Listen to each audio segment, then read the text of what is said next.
c'est un livre qui a été écrit bien avant le collectif.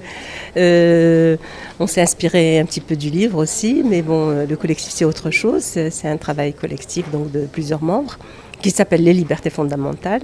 Et moi, mon livre s'appelle Les libertés fondamentales et l'islam pour une éthique universelle. Donc c'est un livre où j'essaie de déconstruire un petit peu ce qui pose problème aujourd'hui, c'est cette tension entre le référentiel religieux, qui est toujours convoqué quand il y a des questions comme ça, des faits sur ces réformes sociétales, et le référentiel droit humaniste, qui est considéré généralement par la majorité des Marocains et des Marocaines comme étant étranger, comme étant extrinsèque, comme étant incompatible avec l'islam, qui est le socle de notre identité.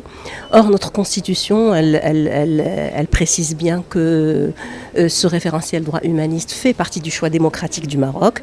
Et donc, j'essaie de décortiquer tout ça et de démontrer que même sur le plan religieux, nous avons une éthique commune, celle de la justice, de l'égalité, de la dignité, al-karama, et du respect de l'autre. Donc voilà, c'est tout ça. Et puis je prends les sujets qui fâchent encore, donc l'avortement, relations sexuelles hors mariage, la peine de mort, la liberté de conviction, etc. Et donc pour chaque question, j'essaie de déconstruire aussi bien la dimension droit humaniste que la dimension religieuse, et j'essaie de chercher un dénominateur commun.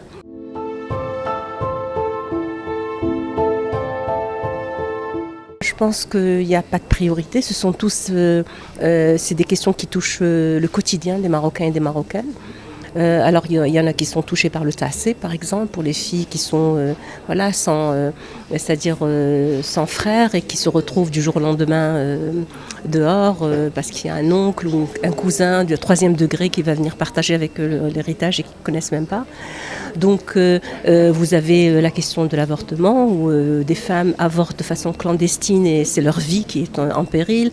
Vous avez les enfants qu'on appelle illégitimes, et moi je trouve que ça c'est vraiment quelque chose d'injuste, d'inacceptable dans le Maroc du XXIe siècle, qu'on ne donne pas tous les droits à ces enfants qui sont victimes finalement de péchés ou de fautes qu'ont fait les parents et qui sont absolument innocents, et les condamner eux-mêmes et condamner leur avenir, c'est-à-dire à être des délinquants, à être des enfants qui sont marginalisés dans la société, je trouve que c'est inadmissible. Donc toutes les questions finalement ont leur importance, et je pense que c'est une refonte du code pénal et une réforme des lois de la Moudawana doivent se faire ensemble, et je pense que le Maroc est capable de le faire.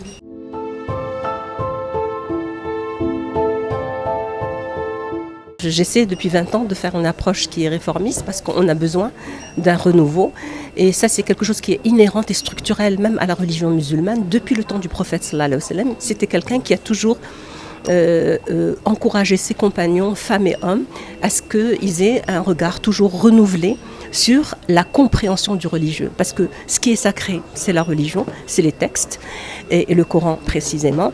Et l'interprétation, elle n'est pas sacrée, elle est humaine, et donc elle évolue avec le temps.